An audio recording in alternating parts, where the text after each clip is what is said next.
continue where we have left last time, um, right? And then, 1 minute. So, okay.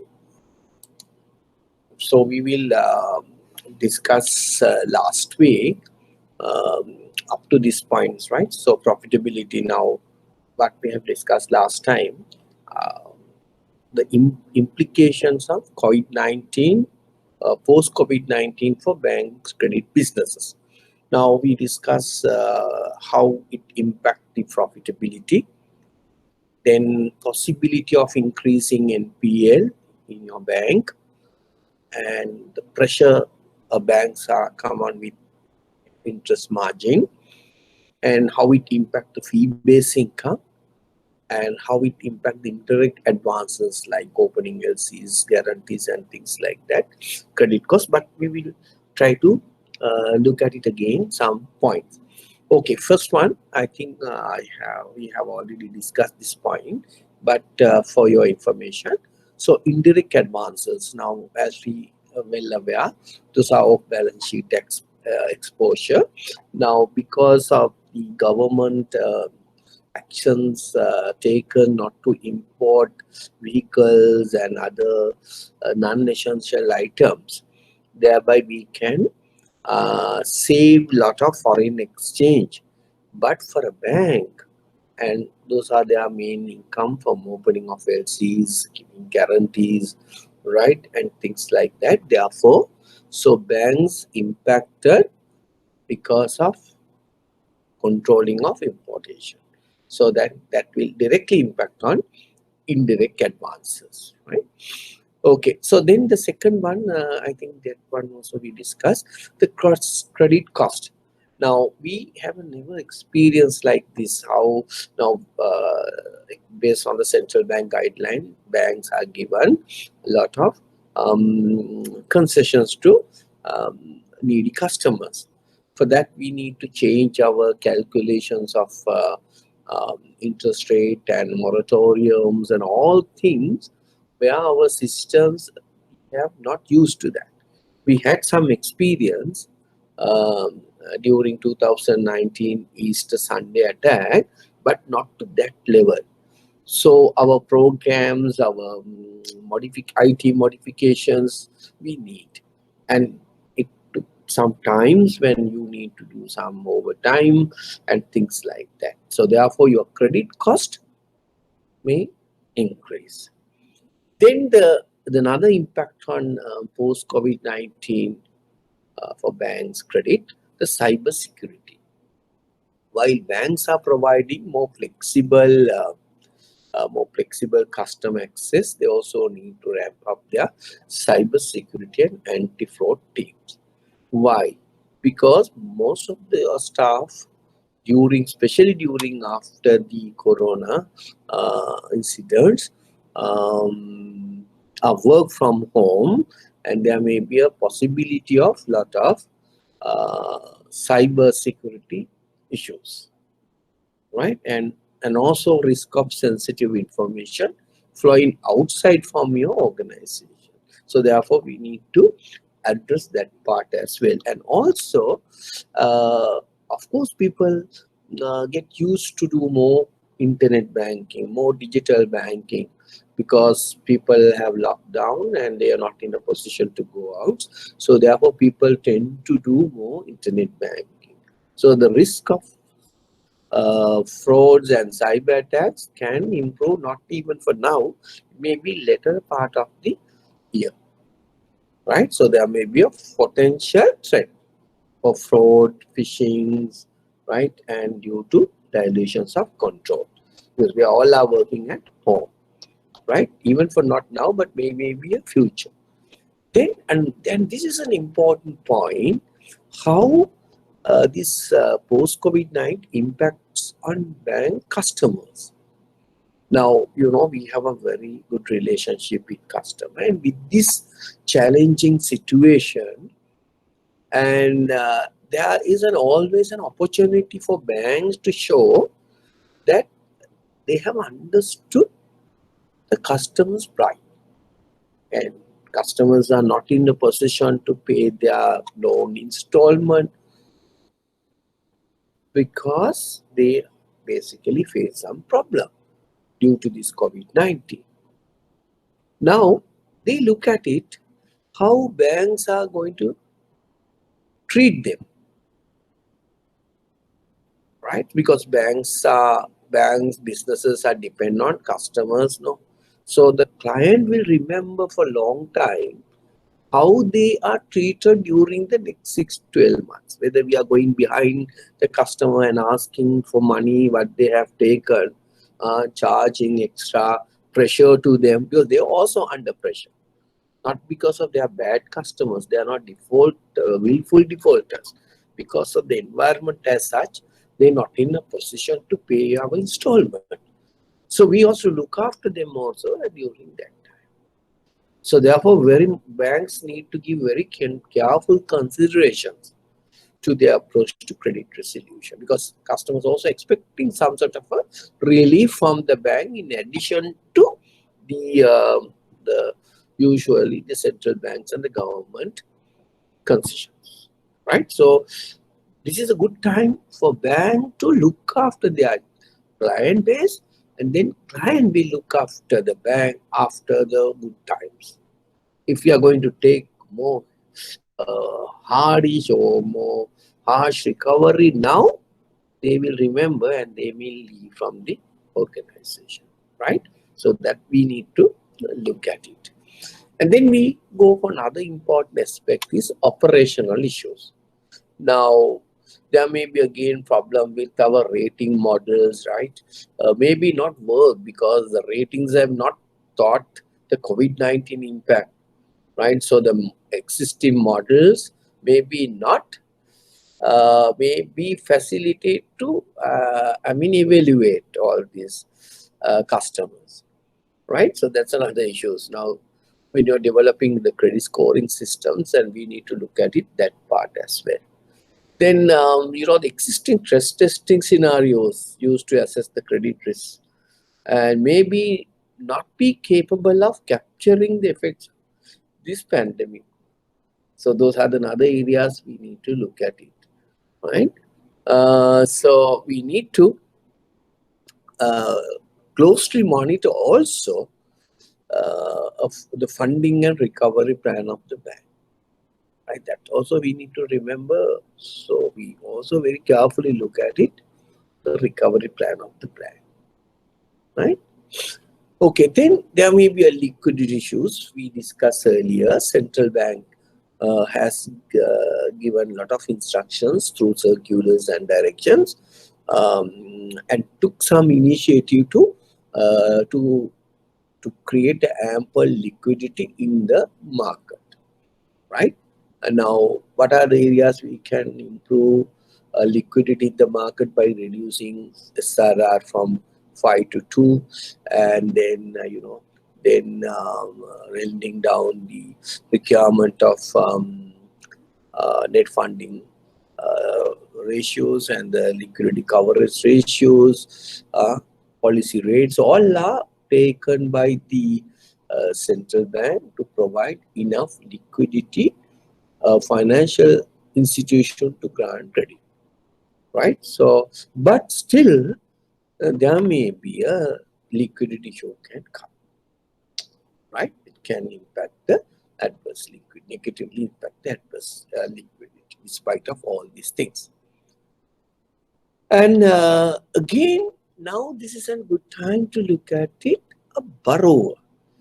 Now, borrower need to look at it in different lanes rather than provide a solution to all the borrowers in the same lanes, but we look at it borrower by borrower approach. Now, some customers, some clients, they are okay for they can pay their usual installment, right? And some are not. Some are half pay, something like that. So this is an ideal time to look at it borrower by borrower approach rather than giving all these concessions to everybody, whether he wants or not, right? So we need to look at it who are really impacted. So we can offer those solutions to those customers. Otherwise, what happen? Everybody try to get this one because and this is in this this moratorium is not a cancellation of loan. Customer need to pay at a later date with interest. So therefore, so unnecessary burden to them, the people who can pay. So try to get that money early as possible. So you need to look at it from borrower by borrower. And then next one, now rather than look at it from cash flow based lending and look at it asset based lending. Now what do you mean by that? An asset based lending mean, so now cash flow is the problem, no? And we try to give loans to more asset based lending. Right, cash flow is an issue, right? Cash flow, so lending can be, now you know what you mean by a cash flow. So we'll grant a loan based on expected return or expected cash flow, like the loans like project loans and cash flow loans. But asset base, there may be a we are giving loan based on the value of the assets, right? Okay, so something you need to look at it in that aspect. And also, mind you, and there's some recently uh, some indicators, land value indicators. This was published by Sri Lanka Central Bank. And now you look at it, and the land value also has come down from 2018 around maybe 20 to 5%. That means there may be a 10-15% come down the value of the land. So then we are granting loan based on the value of your assets. Then we need to look at it. What is the real value? Now, for granting housing loan also, we look at the land value. So now land value has come down. So we need to take into account, right? And this is the survey done by Central Bank of Sri Lanka with the support of Census Department and Survey Department. And they have put this information. Every 6 months they are putting this information. So the land value, especially in the Colombo area, has come down. So when you are going to grant loan based on the value, so we need to take into account, you can't see the same value where we have quoted in 2018, early 19, but now land value has come down. So that also we need to look at it when you're granting loans. And also, and this is an ideal opportunity, you see the people to become cutting edge factor. Usually the banks, what is the cutting edge factor? Is basically technology. Usually the technology has become the cutting edge factor of the bank. But and this COVID-19 and give an opportunity for people to become cutting edge factor, right? And now our people get used to, I mean, the bank employees, their professional roles become increasingly strategic, right? And rowing to rafting world mean, so they are not going by call that bureaucratic nature of doing business. Need to take some quick decisions and look at it everything in a very transparency and flexible manner and fast. So employees of your bank, of our bank, and have to play an important role, act as a professional roles because of this COVID-19. Well, they may not in a position to get in touch with your boss. Then and there you need to take some decision. And this is an ideal opportunity for people also working in the bank to develop their knowledge and bring the employee engagement, right? And another important factor is in merging and acquisition.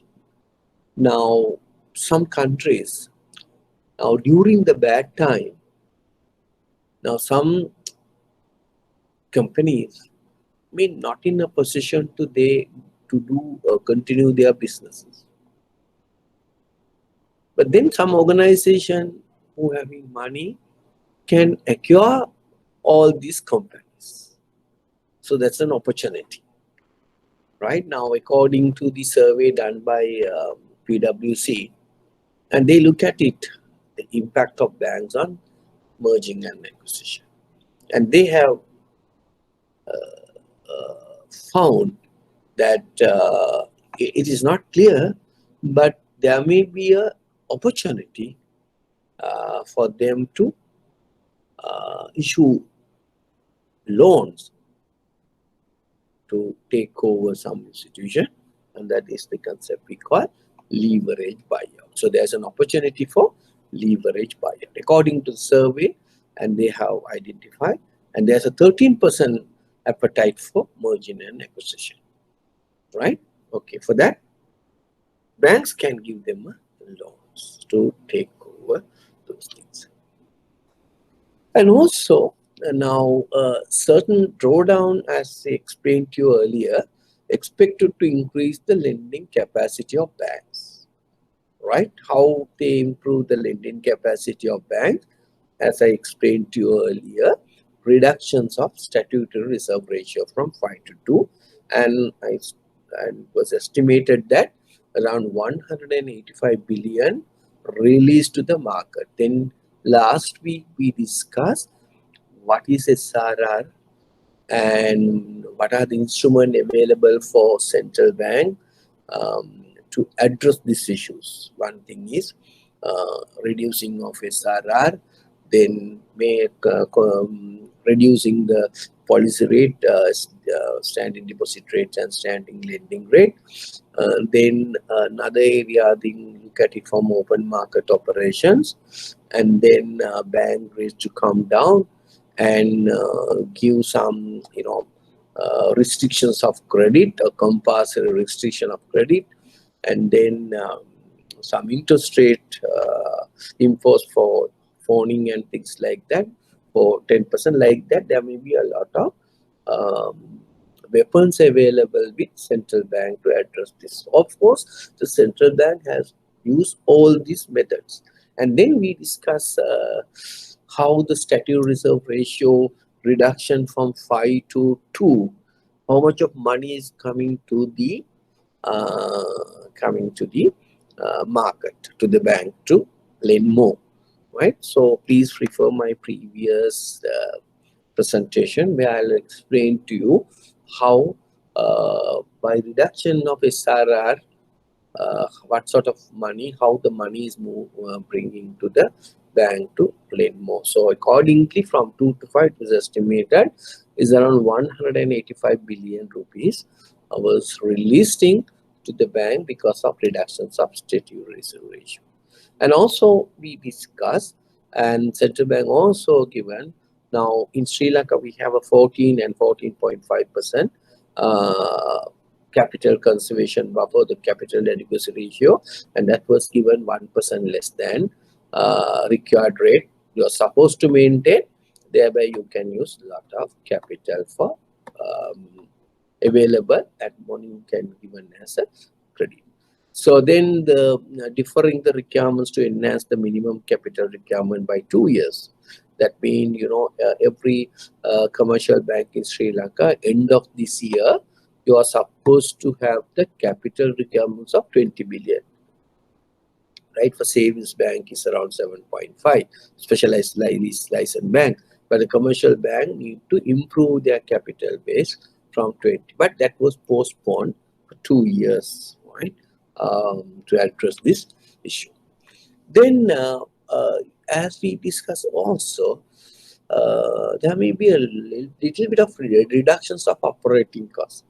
The organization, the banks, more moving to digitalization, and people who have not used sometime on even for ATMs or maybe online banking or internet banking, they compel to use all these technological things, right? So that's a good thing to banks also. So there are some, this COVID-19, not always bad, but there are some positive impact for banks as well as positive, negative impact for bank.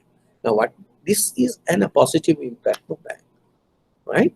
And so therefore, banks may now realize if we have digitalized, they have started their digitalization program. Those are benefited can in a position to give more services to the customer that who have not digitalized, right? And they have identified importance of digitalization. Now, all banks are now taken some steps to further strengthen the digitalization initiatives individual bank has taken. Right. And also, another important thing, you look at it from recently, uh, you know, uh, we banks have a lot of potential to give more agriculture loans. So we have earlier looked at it, what percentage we have given to agriculture. And also the mandatory remind you, so every bank 10% of their deposit needs to be given for agriculture purposes. But today, a lot of small sector farmers are using pawning the articles and try to get more loans for agricultural purposes. But rather than that, now we can give loan for agriculture and especially for poultry farmers. And so they have irrigation department or the agriculture department has identified there are around 70,000 acres and they need around 3,000 metric ton, right? Not 300,000, 3,000 metric tons of maize annual requirement to feed the poultry. Now, so otherwise we need to import from um, uh, all these feeding material from other countries. And so this gives you an opportunity to looking after agriculture sector by granting more loans for cultivations and maize and all. There's ample opportunity available in the market. And also the new business segments to give loans. Banks have provided new business segments.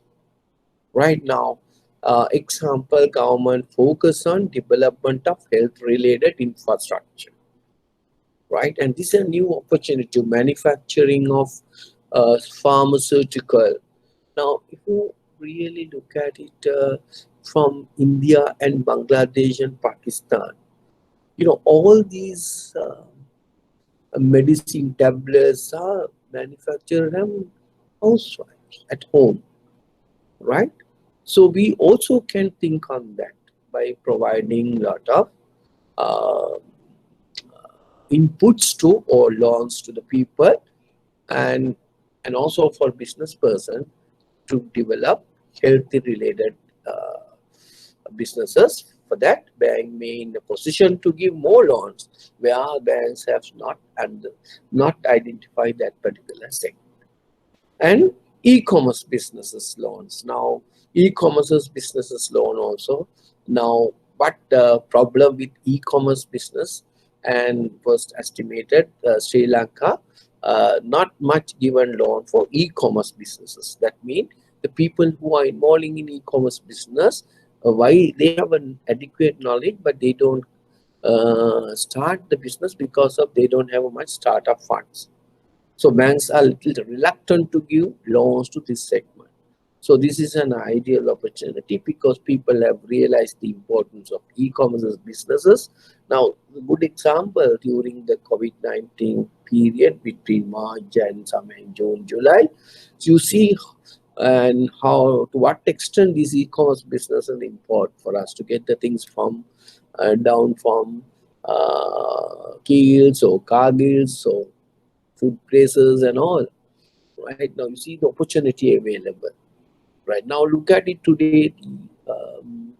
Pick me food suppliers. How many young boys are involving in this business? right? And there is a bank's due to give more loans to this segment, right? There's an opportunity. Now, these are some of the impact what we have understood because of this COVID-19, how it impact the credit businesses in Sri Lanka. Okay, right. So now that is what we have left last time. There's some points to be discussed.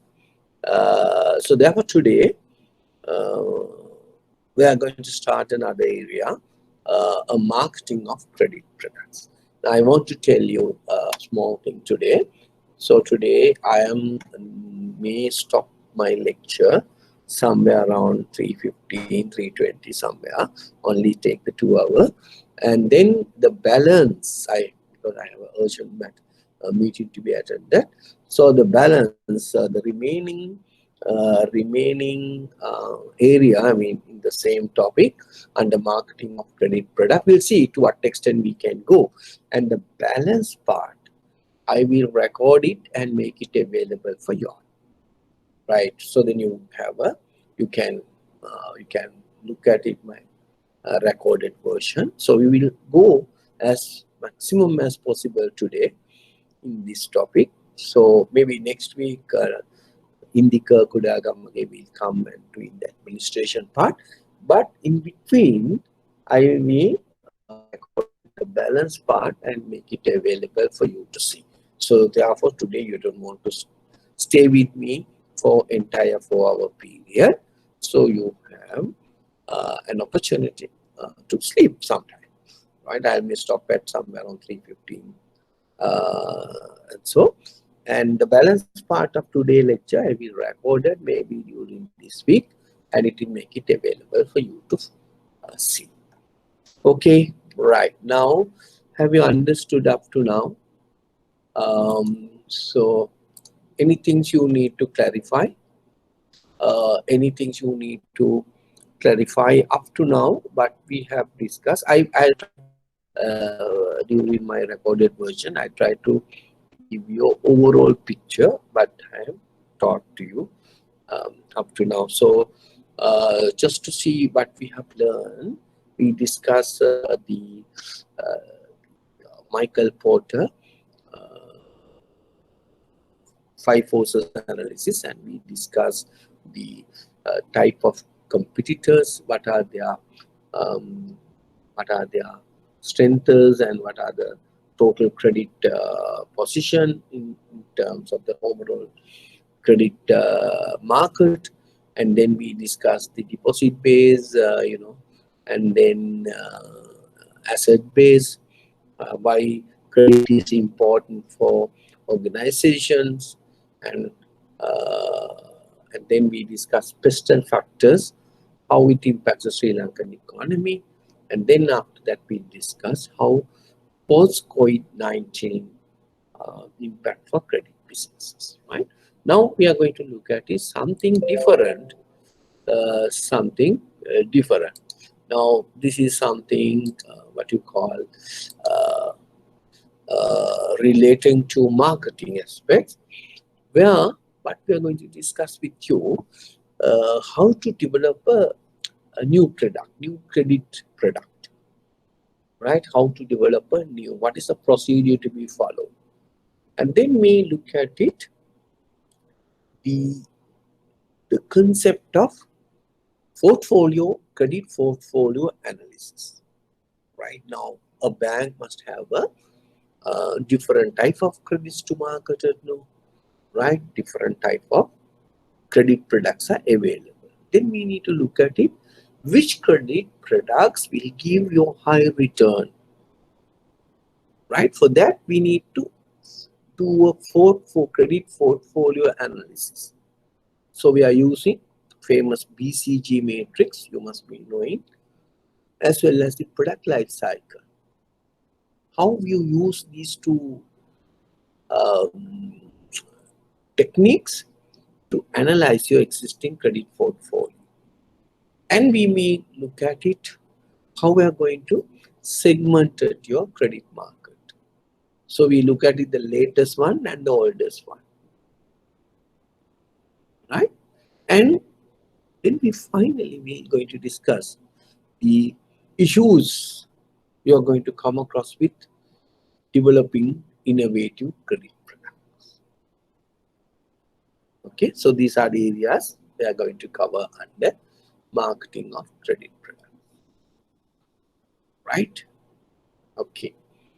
Then you look at the first one after completions of um, this area. So you in a position to understand what is credit product and then how to develop a credit product or new product, then credit segmentations and things like that. Okay, now before you discuss what do you mean by a product? What do you mean by a product? Now in marketing is a market offering. In what is product? How you define the product? Anything that can be offered to a market, right? Anything you can offer to a market. For four things. What are the four things you of any offering to the market for what purposes? For attention, acquisition, use or consumption. For satisfaction of a want and a need of the customer. So as far as the credit is concerned, right, you are issuing a credit product to satisfy some need of a customers to purchase a vehicle or buy a house or whatever. So what is product? It's technically in marketing we talk about anything that can be offered to a market for attention, acquisition, use or consumption. That might satisfy a want or a need. That is product. And then, especially for banks, we are offering a service. Right now, what is the difference between service and bank? Right? And there are important differences between savings product and a service. Of course, you know, that is in intangible in nature, inseparable in nature, variable and perishable. You cannot store it for tomorrow. It can be vary from product to product. The offer is vary from person to person. And you know, the buyer and the seller need to come together and you cannot feel it is not appealing to your five senses. So what banks try to do, because of having some peculiar characteristics of one service, we try to make it tangible, the service offered to the customer. Right. Now, if you really look at it from the two extreme, right, from pure tangible or pure intangible. Now, in marketing, we usually call pure tangible as soul, toothpaste, and things like that. So we go to the extreme when we call pure intangible as haircut. Say for an example, haircut. So therefore, in between, in the middle way is a hybrid. What do you mean by a hybrid? It is a 50% of tangible aspect and 50% of intangible aspect. That is the service part. And there in between also you may find some products and services. Now, after the pure tangible and the hybrid in the middle stage, in between these two, also you may have some automobile where more tangible and also plus service in between pure tangible and hybrid. And from hybrid to pure intangible, and you may see some airlines, banks, and things like that. So in that case, where you think the credit products is comes in this line, pure tangible or pure intangible or hybrid, right? I feel it is more close towards just after the hybrid situation. Therefore, more on a service as well as a product. Product is the loan value. So when you how to offer you a loan, and that's also inclusion of services factor. So therefore, your credit product can come between hybrid and pure intangible state, right? So you're not just offering money but you're offering services. Make it very easy to take, right? Okay, so you know now what you mean by a product, a credit product in this scenario. Then you look at it. So lending, its most general sense is what? Giving a money or property to another person with the expectation that it will be repaid, right? So there are two approaches to lending. I think you may learn or may are going to learn approach to lending. One approach is what you call going concern approach, right? Going concern approach. So what do you mean by a going concern approach? Mean where you seek to assess whether the applicant is a viable entity and will remain so far for foreseeable future, right? Is that basically what you are going to look at it is source of repayment. That is what you call going concern approach. We need to look at it. Customer is going to live and is going to pay back. Through going concern approach, what you are trying to do to check whether he is actively or adequately generation of cash. Then we look at it from the gone concern approach. So we look at it more concerned with the value of the assets, more concern of the value of the asset. Now, usually value of the asset usually exceed the liability by a sufficient margin, right? Asset value may be more than the liability. So therefore, you have a sufficient margin. So that gives an evidence. So loans can be paid, right? So those are the two concepts as far as the lending is concerned. We look at its creditworthiness and whether the value. So that's what you call going concern and gone concern approach. Then, what is a credit product? So credit products mean any and all commitments or obligations under which the bank agrees to make payments on behalf of or for the account of the borrower. So we agreed, okay, I will give you this loan, and that is credit product. It is the bank's obligations or commitment, right? Okay, right. That is what you call a credit product. Right. Now we look at it, we understand the importance and role of NPD, that is new product development, and portfolio management technique, so that we are going to discuss. So here what we are look at it, what is the process involving in NPD, right? And then what are the pros and cons of NPD?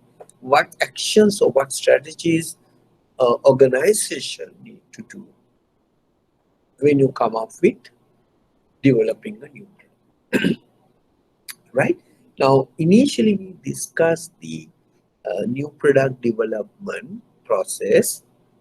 It's a general one, but then latter part we will discuss how we are going to use this new product development process for credit products. Okay, right. Now, what do you mean by a new product? So what do you mean by a new product? What do you mean by a new credit product? Which is a totally new in concept.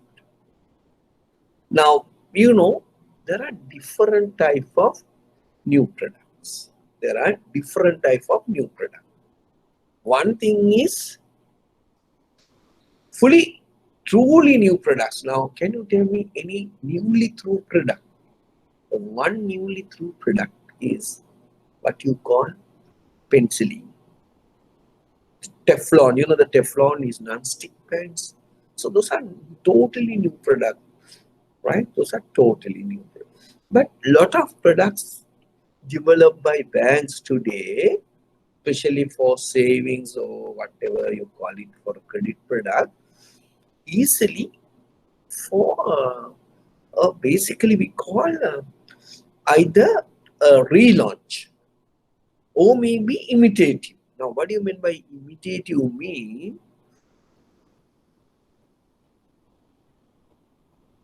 it is not new to the market, but it may be new to your organization where you don't have such a credit product. But market is having, but for you is a totally new product. So that is what you call imitative product. Right? Sometimes you can replace the product. Most of them, what you are trying to do, so you are trying to modify existing products. Right? That's what you mean by a basically new product.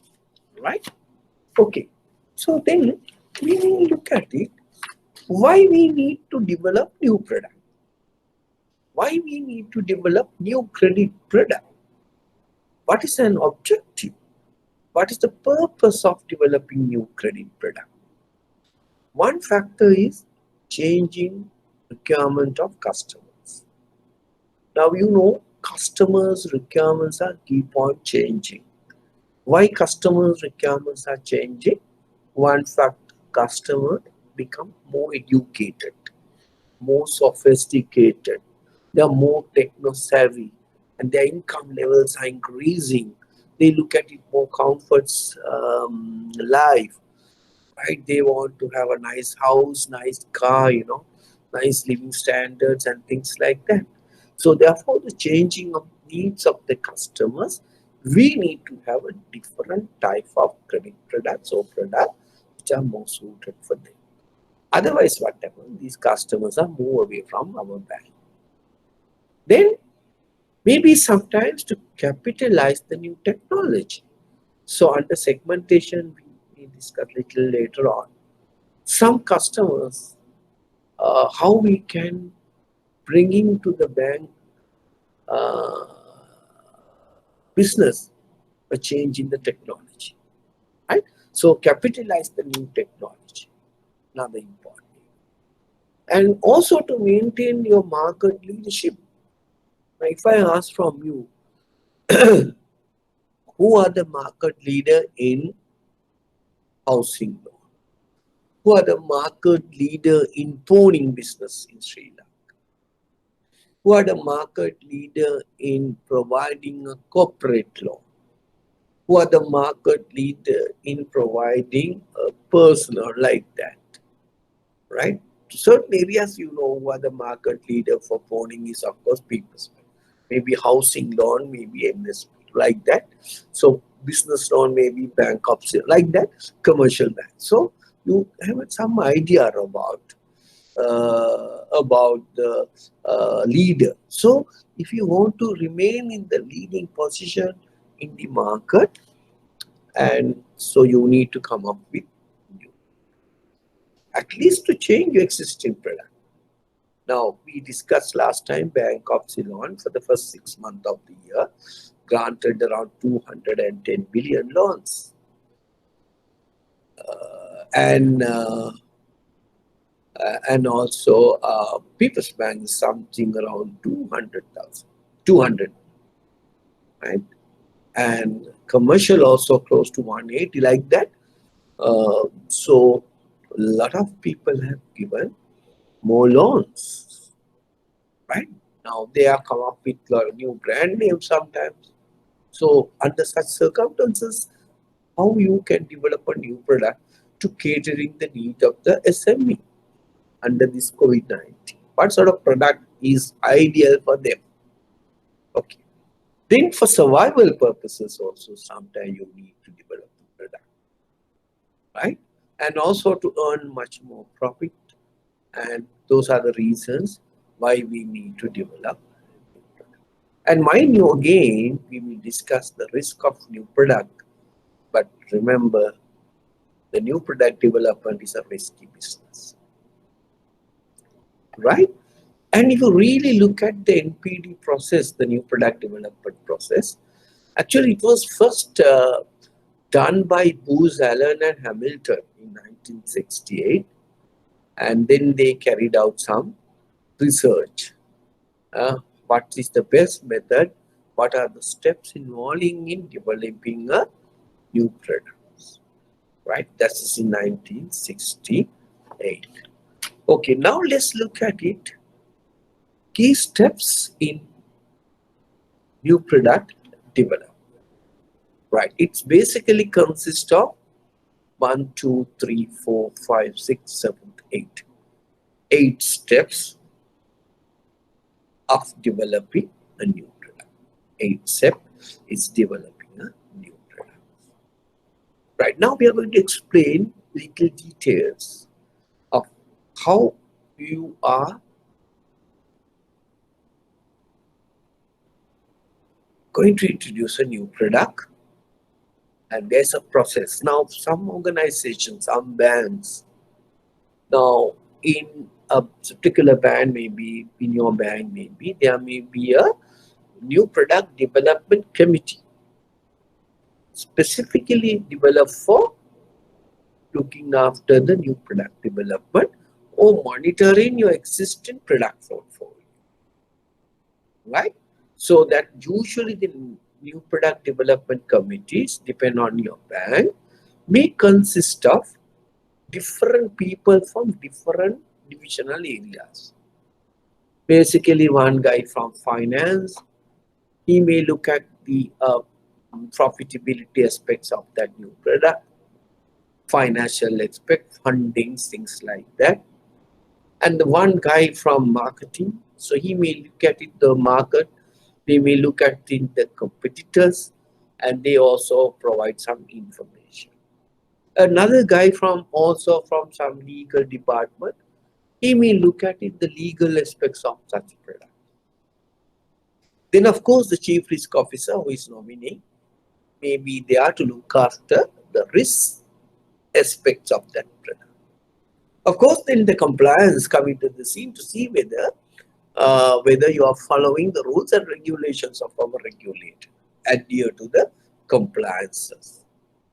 And also me guy from treasury or assets, and so they may going to look at it, okay, from where they are going to invest this money to get a better return, a funding source. Okay, then of course the operations guys are involved of selling these goods to your customer.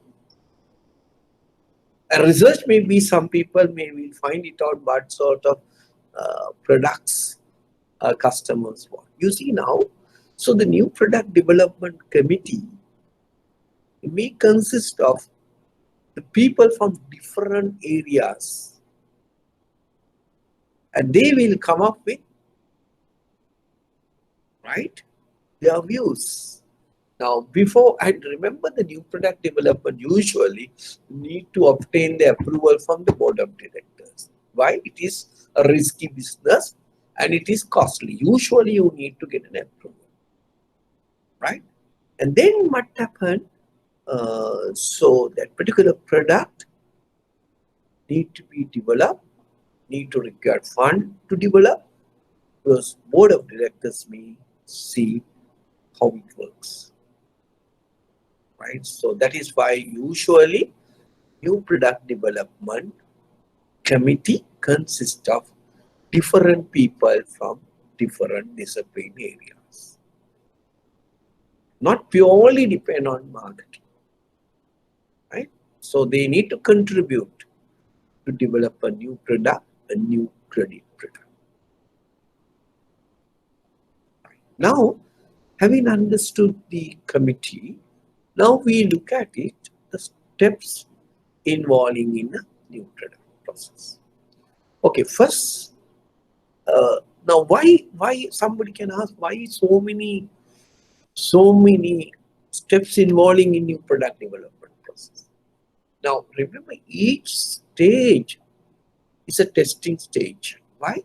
New product development is costly and failure is also high. Right? So therefore, each and every stage we need to carefully monitor, carefully evaluate and analyze before you move into the next step. Okay, that is why we have a series of stages for a new product development. Now remember, this is not only for your credit product, but for any other product you can apply for this. But I'll take an example for credit, right? Okay. Then first we look at it. The first steps we call idea generation. Now idea generation mean, right, it is systematic search for a new product opportunities. Right. We need to look at it, new ideas. That is what we call innovatives. One example I can quote you here, right? We will discuss little later on that. In USA, in 2003 and 2004, to my knowledge, 2003 and 2004, and USA government want to give every person a house, like we also had something similar to that. So banks was encouraged to give housing loan to each and everybody. So what happened? The banks, without look at it much, the credit worthiness of people, they gave loans, especially for banks like Lehman Brothers, especially, right, and gave loans to everybody. They gave loan for subprime customers. What you mean by a subprime mean? Prime customer and subprime. They are not quality customer. So then what happened? Right? 2007-2008 crisis also took place. One of the reason of that, because then they come up with lot of innovative credit products, asset-backed securities, example, securitization. Right? Those are new products, SPV, special purpose vehicle loans, receivables, sell it to another party, that is asset-backed securities. So new credit products develop, right? But that because of some issues of that product, the entire mortgage market, housing mortgage market collapsed in US. As a result, what happened?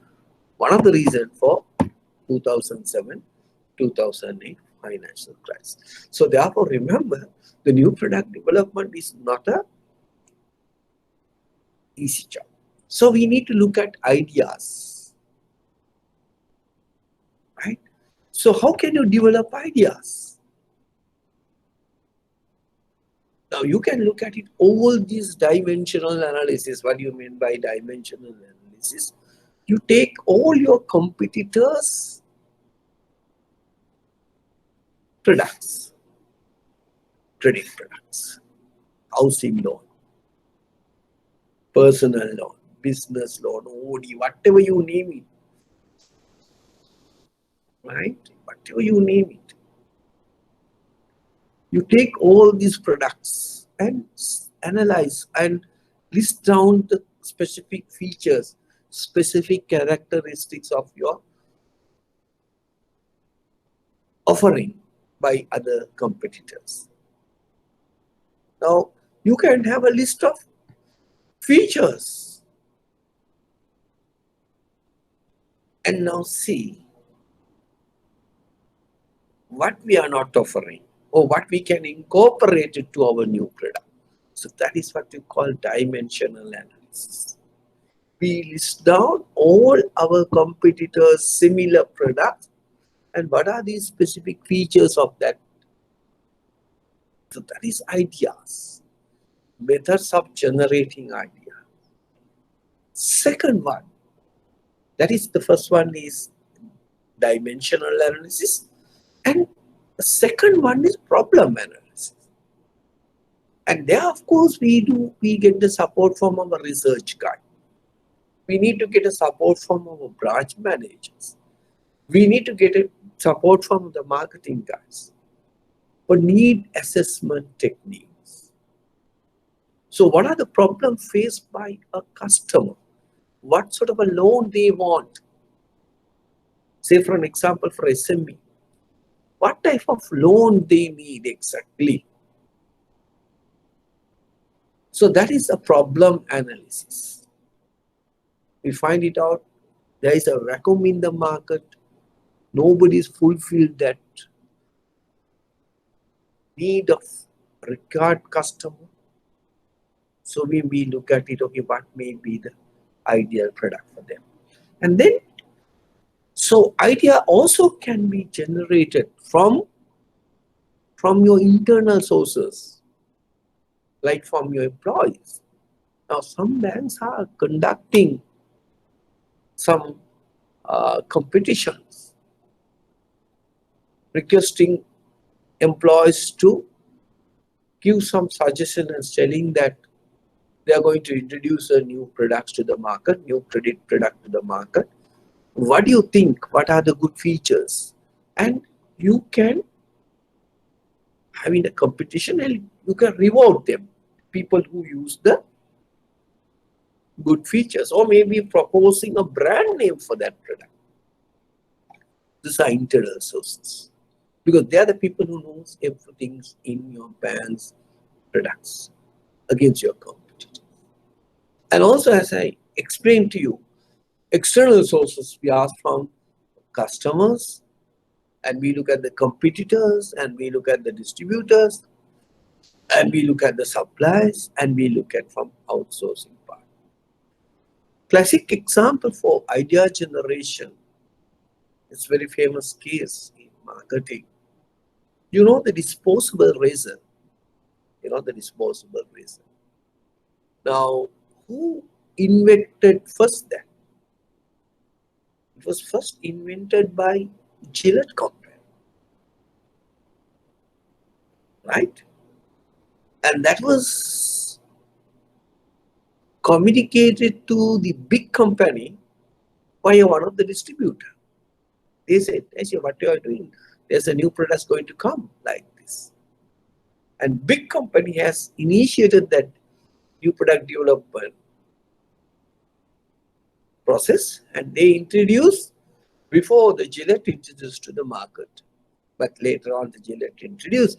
But this is how, so how you get some information, idea generation. Or maybe sometimes you can give it to a third party, outsourcing. Now banks is usually having brainstorming sessions and things like that to come up with new ideas. Now these are the ways you can develop new ideas. That stage we call idea generation. So you're not going to restrict any idea. Whatever the idea is, maybe a full idea, but you're encouraging people to always to send new ideas to your organization. And that is the first steps involving in new product development. Clear? Right? So how can you bring the new ideas? Again, you look at it, your competitors' credit products, list down all the features, specific features. Not only that, you may look at it some other countries also, foreign countries loans, and see what are the things you can get it. One thing. Second one, you can ask from the customers. You can do some research and find it out from customers. What sort of credit products you like? You go to the different segments in the market. Go to SME, go to housewives, go to children's, like that. Business people, you get an idea. Are you satisfied with the existing loan products? So what are you expecting from a loan product? So you put down all this information. That process is what you call idea generation. It's a dimensional analysis or problem solving analysis. Clear? Now you have a full set of ideas for your credit product. So second one, now are you going to look at it, all these ideas? Ideas may be full, but all ideas cannot be taken into account. So we need to screen the ideas. We need to see what are the best idea for our organization. Then we look at it, the factors, how to screen the idea, what factors do you look at it, right? How it appealed to you, how it is fitting to your organization, what is the market size of that idea, what is the cost you are going to involve. So look at it, different factors to decide which idea to be selling. Now, from pool set of is like this. Now in HR, what we are learning, in HR we talking about the recruitment. Now recruitment in HR is idea generation in some way. So that means try to get full of candidate, more number of candidate who are having required qualifications. So it is a duty of a recruitment manager of an HR division to get the more number of applicant for that particular post. Now we have only one vacant post. Now what we are going to look at it, we are going to take a one person from recruited talented people. So that is what you call selection, right? So most of the time the human resource management, we think recruitment is taking the people to the organization. No, the recruitment is selecting more number of qualified candidates to an organization. Same way, idea generation, we collect more information. Now we are going to scan these ideas and select the more important features to be incorporated to the idea, to the product. That is idea stream.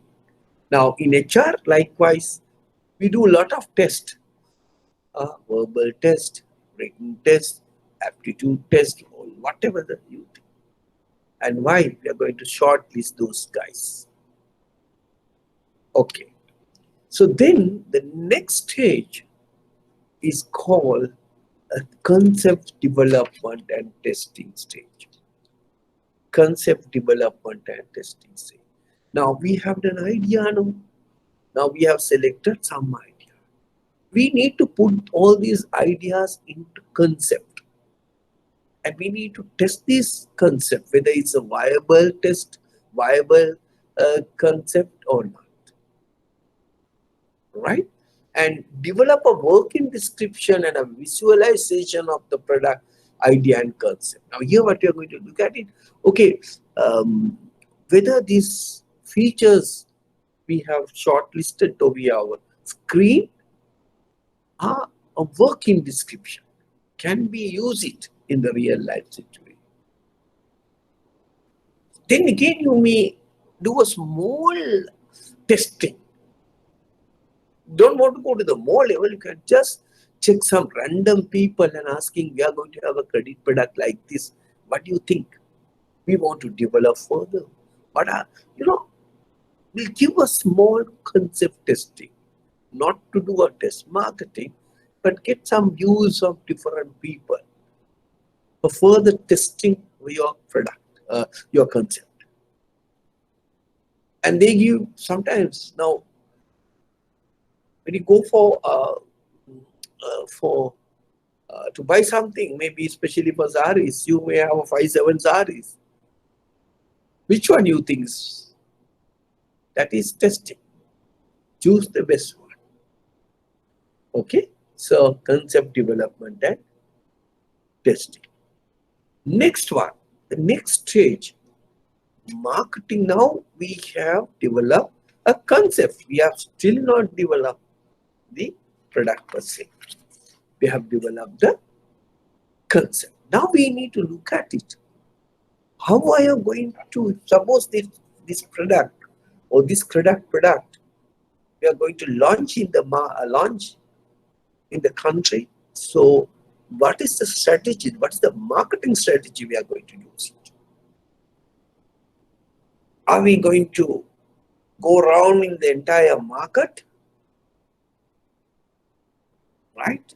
So what is the market share we are expecting? What is the profit we are expecting?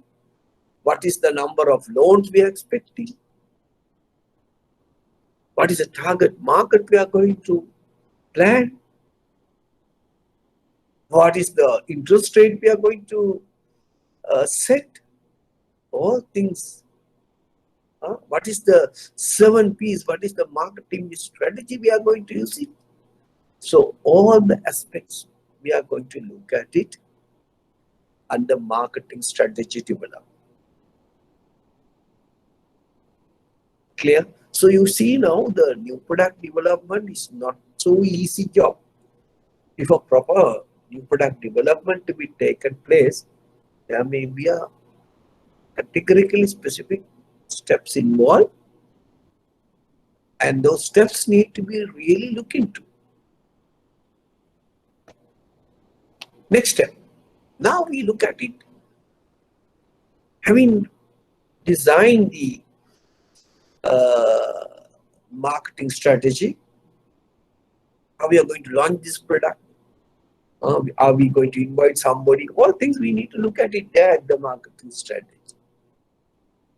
We are going to select only certain branches or invite some key figure to offer credits, maybe go to doctors, farmers, like that, have some function.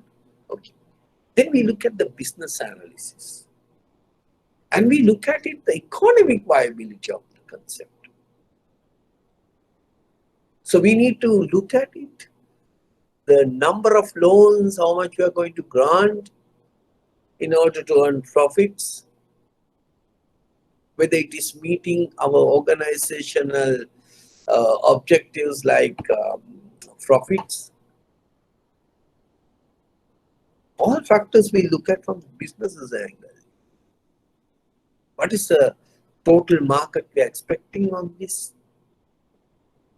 It's purely on a business analysis. How viable this product? When you are going to take profit from first year, second year, third year, fourth year, so business analysis. Second year, how much you are going to generate? Third year, how much you are going to generate? Number of loans, profits, number of customers, like that. From that, how much of cross-selling you can do?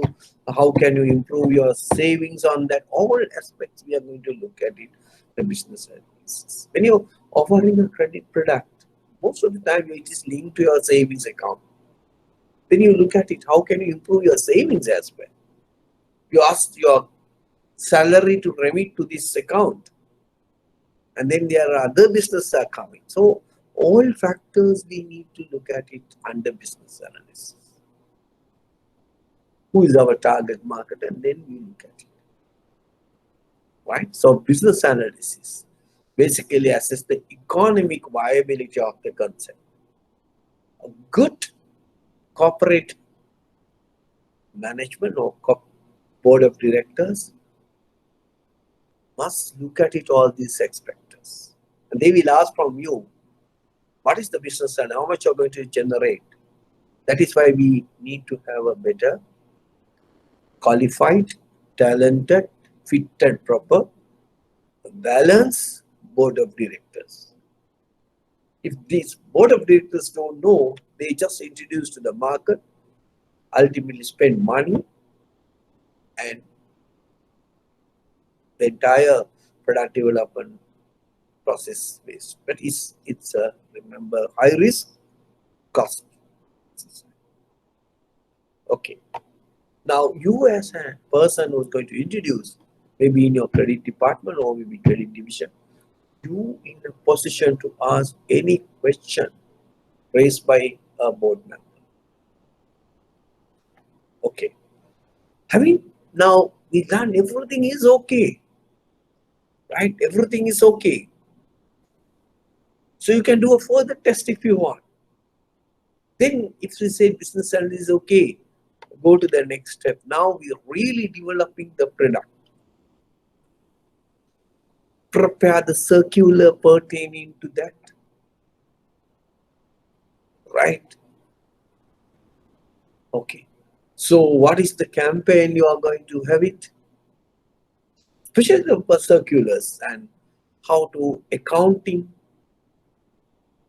system development, support from the IT department, all under this stage. That is why we need different people from different areas. This is the time we are really going to develop that credit product. Then compliance say okay, risk say okay, legal say okay, finance say okay. Everybody is agreed now. So we have a complicated or completed product offer. So we look at it from different angles, different eyes. Still we can develop changes. If you want to change, still we have an opportunity to change any modification. Right? And that's what you call the product development. We develop the credit product. Right, next stage. Now we are going to do some test marketing. Now this is a very risky thing. I will tell you some stories about this test marketing, which took place in Sri Lanka's actual case. Now we are going to really test our credit product in the market. A test market is a sample which represent the entire population in the Sri Lanka, entire market in Sri Lanka.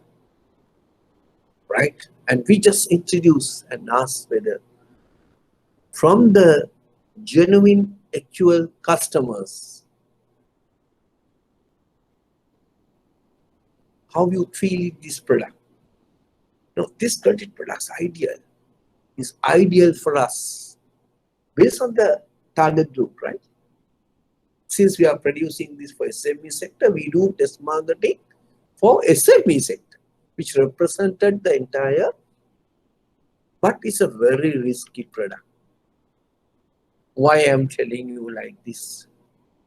The test marketing you can do a 3 ways. One is standard test market, right? Small units like in Sri Lanka, where the SME is taking place, one areas you can do standard test market. Or maybe control test market, only few areas, and simulated test market to a sample of consumers. So whatever the method you're using to do a test market is very dangerous. Why? Because your competitor gets to know your product. They can come before you. Right. Now I will tell you a classic example through test marketing. Right. And competitor get to know your product. They can come up with some more alternative products before us, before you introduce to the market. Clear? The test marketing. Why we do a test marketing? We really tested your credit product, which is good in the real market situation.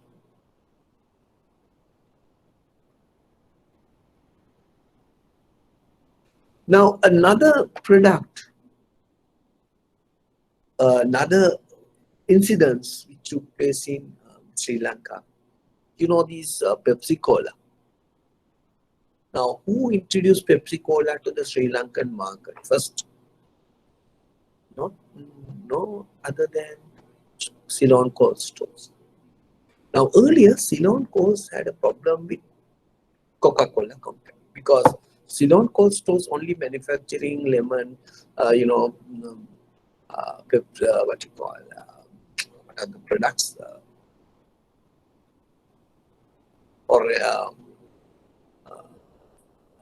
Ginger beer, then nectar, sorry, not the nectar, then the orange ambar, then the local stuff basically, right? Then they don't have a foreign product to compete with Coca-Cola.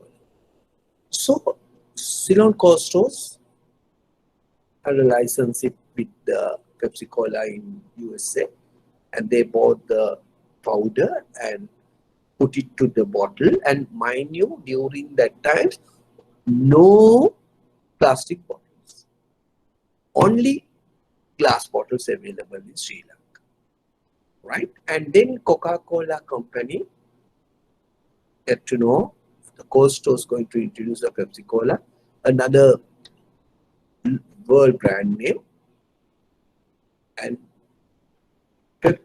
Coca-Cola, Ceylon Costa, the campaign they introduced to the market. So products sell very well. And the bottles, the glass bottle has to come back to refill it, no? So they are expecting, waiting. This bottle is not coming back to the company to refill it. Right? They are very happy. All the bottles at the very beginning, they offer free of charge the bottle and also the minimum charge. I can remember it's around 20 rupees per bottle or something. Right? With the glass bottle, no plastic bottle at that time. So stores waited. Bottles is not coming back to refill it. The initial has gone like a rocket. So ultimately they found their competitor has bought all these bottles from agents, maybe using some customers and things like that. So their competitor bought all these Pepsi Cola bottles. And what they have done? They have destroyed the bottles. Because to manufacture the glass bottles takes 6 months or so. We had only one place in Sri Lanka, that is glass company, to be manufactured glass bottle or to be imported from India. It's very costly. Now you see the danger of introducing new product. I just explained to you the competitor's reaction. This is a real life situation. So ultimately what happened? So Costos has gave it up of marketing Pepsi Cola. Then later on, another company who took the Pepsi Cola to Sri Lanka. During that time, remember, there's no glass bottle compulsory. There may be plastic bottles available. During that time, only glass bottles available. You see how reaction done by your competitor. This is a classic example. So test marketing and introducing a credit products also something before you end spending all sort of thing, the competitor can introduce the same products. So we have to be careful. So once you've done the test and it is completed, it is well accepted by the by the people, target group. So now we are going to introduce to the entire country, and that process is called a commercialization. So that process is called commercialization. So Sri Lanka is a very small country, right? So therefore we can launch entire product in the island wide. So countries like India is a huge country. They can introduce to the region. Even for us, for product like SME, we may use some areas where our SME guys are there. Suppose it's a product for agriculture, for tea plantation, we can select some area. Send only that area. Or maybe it is a product ideal for paddy cultivation, you can select some area. Or maybe for fishermen, our lawn product for catering to the fishermen, you can select that area. Likewise, you can launch the product in the national market. We call commercialization. We call commercialization. During that time, and we may have a massive campaign, maybe through the media, and that is what we have developed under marketing strategy. How we are going to launch this product, right? Remember, under marketing strategy. Under marketing strategy, we need to look at it all these things, right? How we are going to introduce this market to the introduce this product to the Sri Lankan market, right? One of the weaknesses of Sri Lanka, many banks, so they stop the new product development process at this stage. At this stage, once you introduce, they are not look at it whether that product is achieving our target, what we need to do to further improve the products. We forget everything. But remember, usually after the commercialization, the same committee need to look at it. We need to monitor and evaluate the product is successful or not. If further modification you require, or maybe advertising is not enough, we have not expected the target what you have said earlier. Why this product is not accepted by the market? Maybe we have put it at the wrong time. So all this monitoring and evaluation, also a final stage of product like new product development. But a lot of institutions, banks especially, not take this stage into account, incorporated to the product. Right? And that is what you call the new product development process. Okay? Clear? Right. So now let me see. Okay, you understood the new product development process, right? Any feedback, please? Have you understood the new product development process? All right. Danuka, Chaturanga, right? Danuka, you understood the new product development process? Gajaruban, very difficult to get the feedback from you, no? Hasini, Imran is usually give the response, no? Imran from, yes, Indica, okay, right. Imran from Vaunia, is that correct? Right, okay. Kalmuni, okay, thank you. Okay, right, now we move back to, going back to our subject, and then we look at it,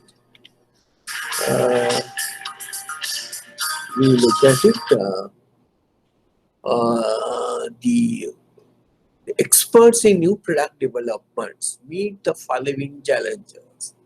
Now, people who are involving in this new product development process, right? What are the challenges they are facing? I told you, it's not an easy thing, right? So first one, neatly or correctly identify the target audience. Neatly and correctly identify the target audience, right? And what is the segments we are going to cater into? Now, loan products, you see, I will explain to you later on. There are different type of products, no? Secured, unsecured, you call, right? And then you have based on charge, right? You have a mortgage, then you have a pledge, okay, like that. Then you have a term loan, you know, fund-based loan, non-fund-based loan. That means in our case, we talk about direct advances and indirect advances, cash-based, project loans, syndicated loans. Ooh. Enough and enough loans. We are going to discuss those things later on Maybe I told you today I'm going to stop at 3:15, my new 3:15, because I have to attend for an urgent matter, 3:15. So the balance part I will record it and I will make it available during this week. Okay, so you can go through my recorded version. So today I'm not going to continue with till 5:30. I'm just stop somewhere in 3:15 or so. So the balance part of that 2-3 I will be recording and it is make it available for you to watch it. Right, the balance part. Okay, so you are happy one way, so you can sleep and you can watch the later part through our link. Right? Okay, so I have to attend for some other urgent matter. Then, as I explained to you, so loan products. So we are subjected to regulator, and therefore compliance. We need to look at it. Right? Okay. So what are the issues of promoting this loan product? Right? And it is a complex process, and we need to have a knowledge about credit market, credit business, or credit analysis. That is why we learn what is the total credit market in Sri Lanka. What is the total credit market in Sri Lanka is around 9.9 trillion.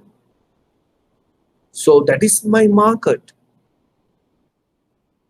Then we need to look at it, your bank market, credit market. Who are the players playing a big role in particular loan segments? How can we beat that fellow? But that we need to understand the credit market. That is why we learn. That was why we learned credit market analysis last 2 weeks. Then you have an overall picture about the credit market in Sri Lanka. Then we can develop a product catering to that segment, so that market. And also, not like any other product, when you're developing a loan product, we need to look at the risk indicators. That is why we bring the risk officer or his representative to the product development committee. Right? Okay, so what are the considerations we need again take into account for a credit product before we introduce it? First important point, we need to have ourselves how strategically fit this new credit product to our existing portfolio.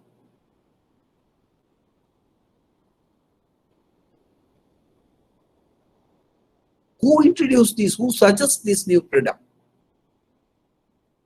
Our competitors are offering a similar product. If not, what are the differences? If yes, what is the differences? Whether the customer requesting this product or we just introduced the product, or our existing product may be cannibalize our existing product. The new product may be cannibalizing our existing product. We need to look at it, otherwise no point of introducing. Right? Can this new credit product maybe retain our existing customers?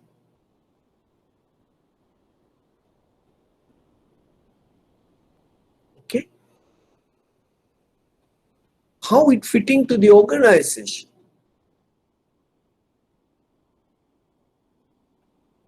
Okay, so those areas we need to look at it before you developing a new product. Right? Not just because of you want to introduce a new product. Don't introduce. Why? I'm always telling the new product is costly, time consuming, right? A failure is give a very bad reputation to your organization. So therefore, a lot of factors we need to take into account before you introducing a new product. Okay, so having gone through all this cumbersome procedure of developing a new product, new credit product, every stage we are testing, no? Every stage we are testing.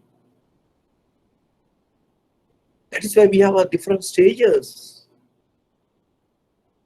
But still, you know, some products fail. According to the statistics, 70% of the new products fail. It can go up to even for 90. Only 10 products are successful. Look, think about your own organization. How many products you launch? How many products still survive? Initially, they are very good, no? That is why your product development committee need to pay attention for after launch also. What are the reasons? One of the reasons, because it's not falling to within your own business objective.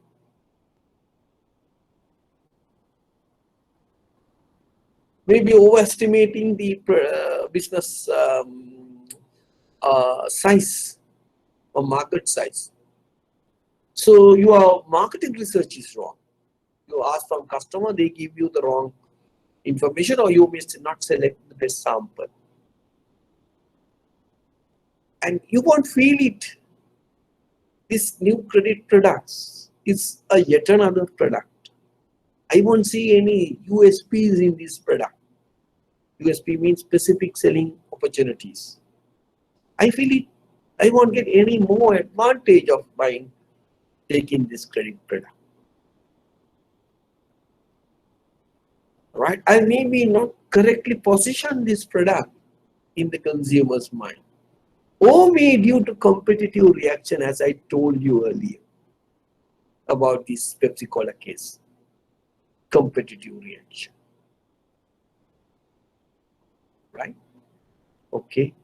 So these are some of the reasons why products are fail in the market. Right. I think now you have a clear idea about how to develop new product.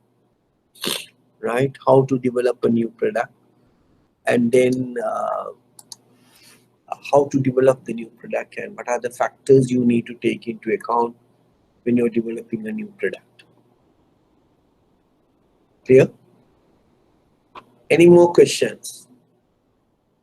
Right? Any more questions about the new products before we move into the we have a 5-10 minutes more before we move into the next area.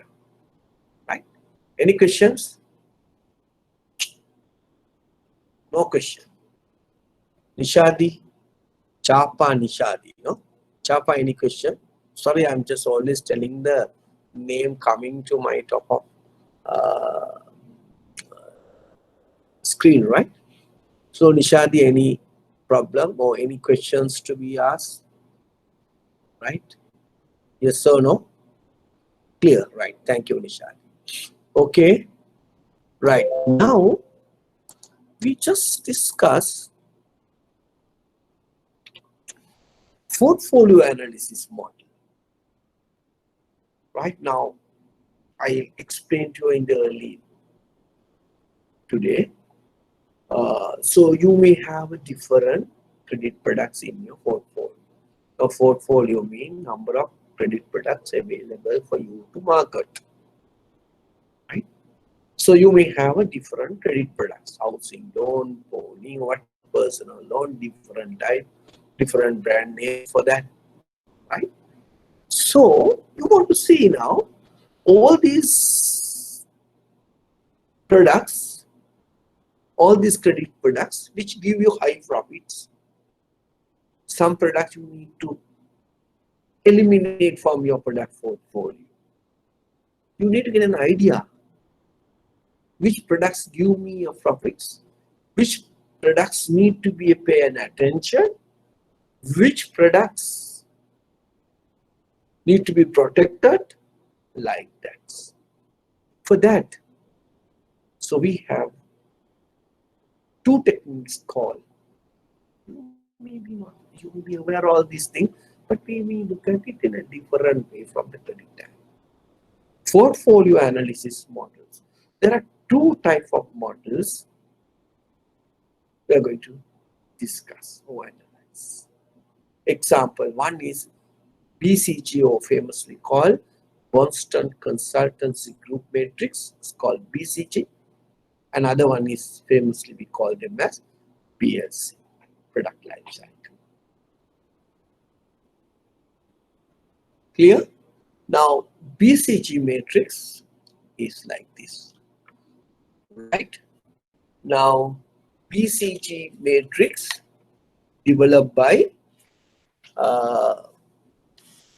Bruce Henderson, a person called Bruce Henderson of BCG, that is the USA place, in early 1970s. This concept was developed. Why we call it this matrix? Because you have 4 quadrants. What are the two axes we look at it?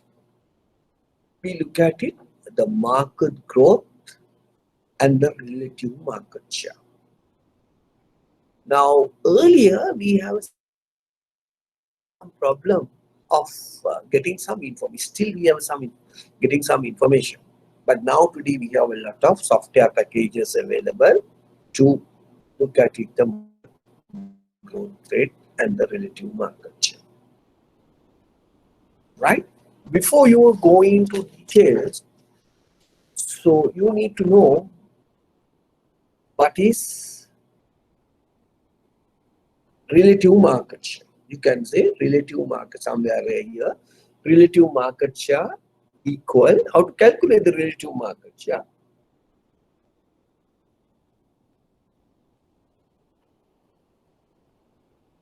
Relative market share, that means business unit sales of the year.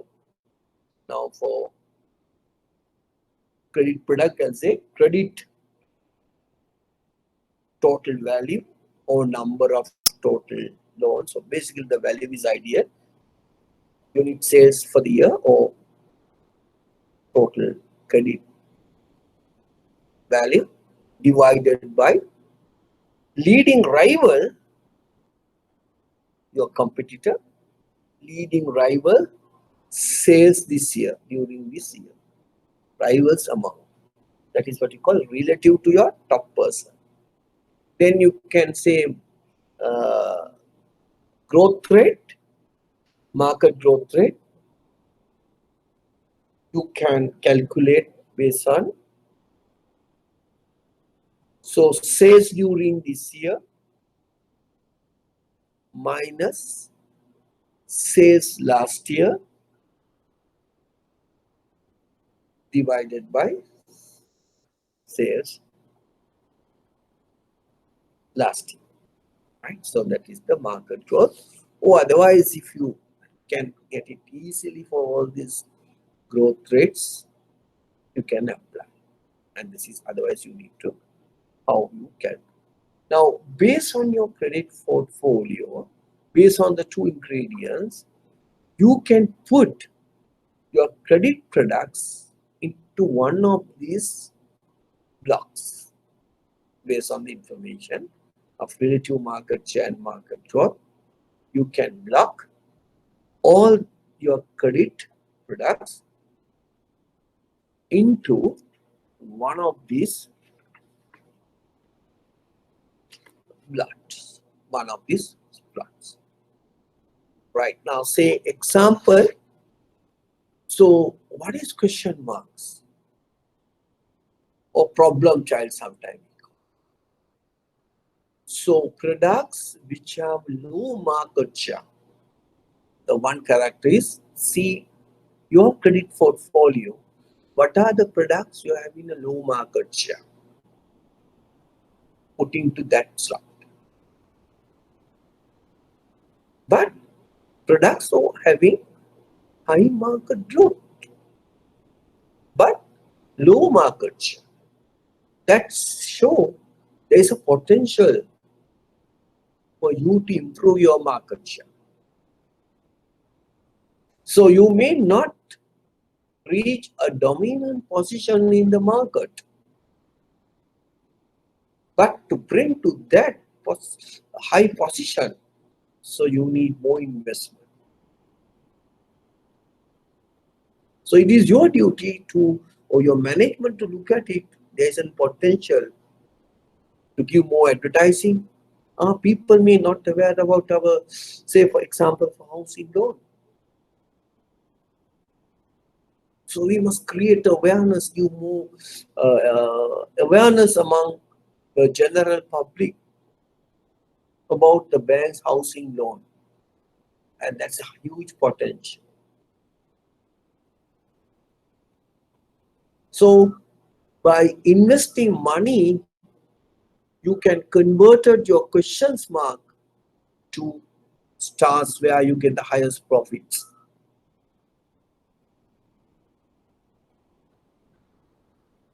Right? If not, can go to don'ts. Clear? Right. Now,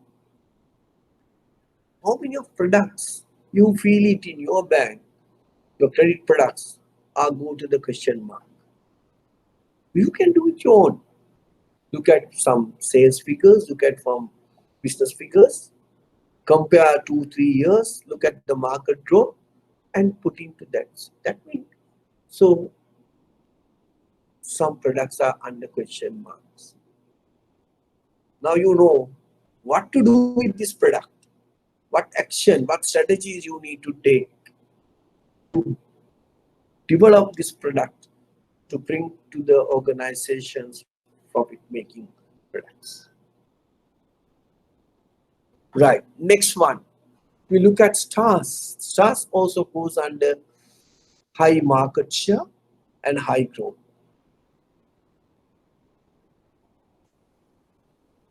Right, so they may one times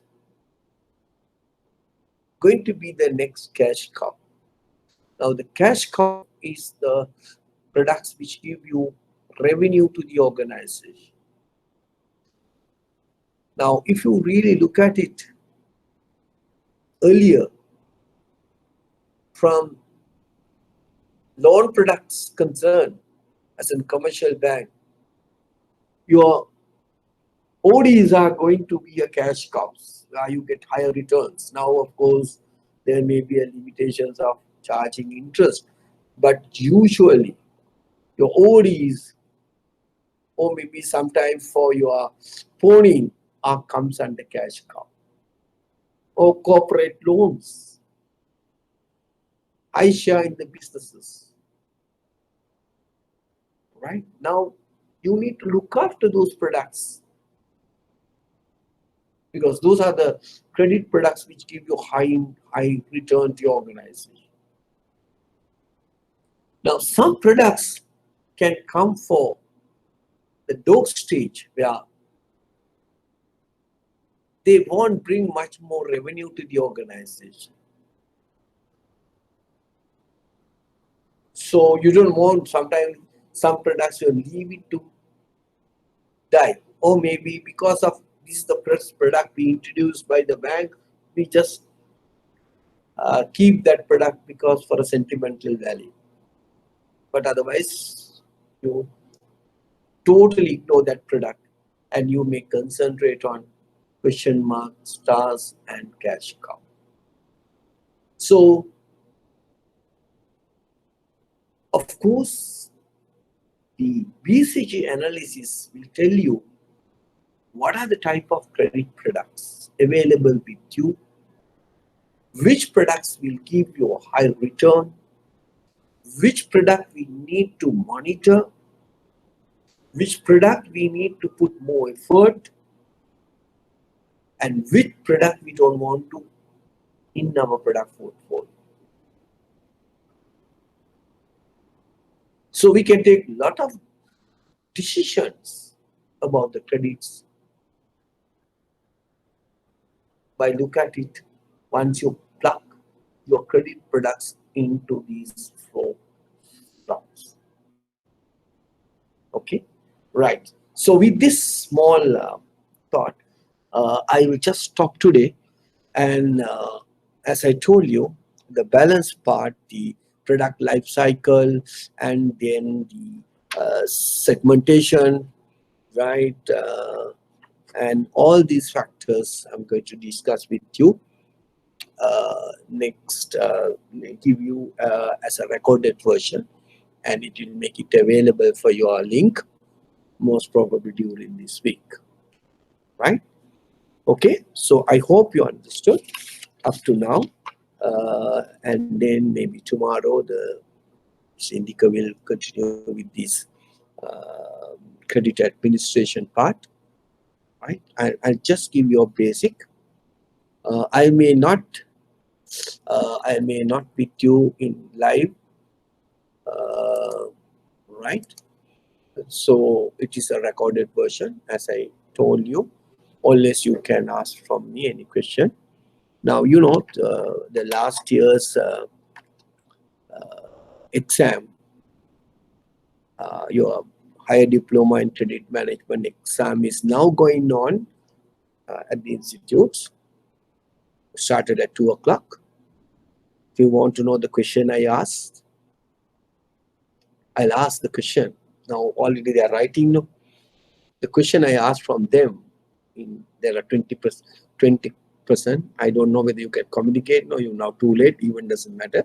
So the question in 2020, now presently they are answering the higher diploma question paper presently at the other part of the building. The question I asked in my area to discuss the implications of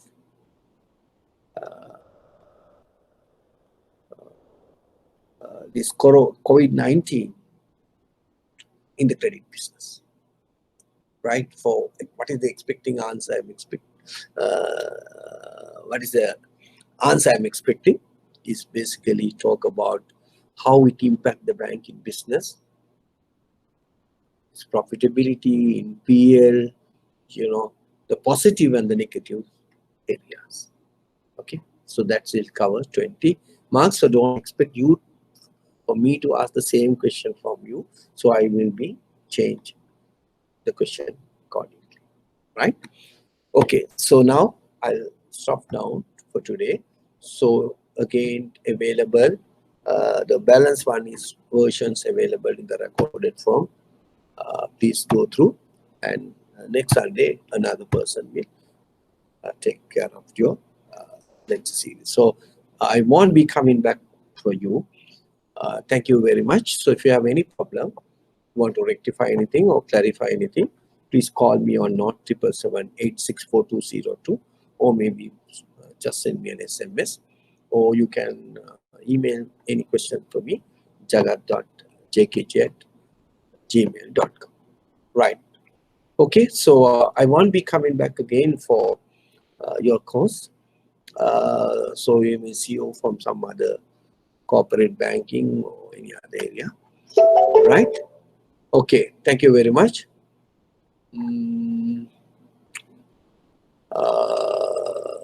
I hope you understood. Thank you, Ibrahim. So your kind remarks, and so we will see you for another class in some other day. Okay, I hope you understood, right? Okay, thank you very much. So we may see you again another session. Email address, please, no, jagat.jkg@gmail.com. JAGATA jagat.jkg@gmail.com. Thank you very much. Okay.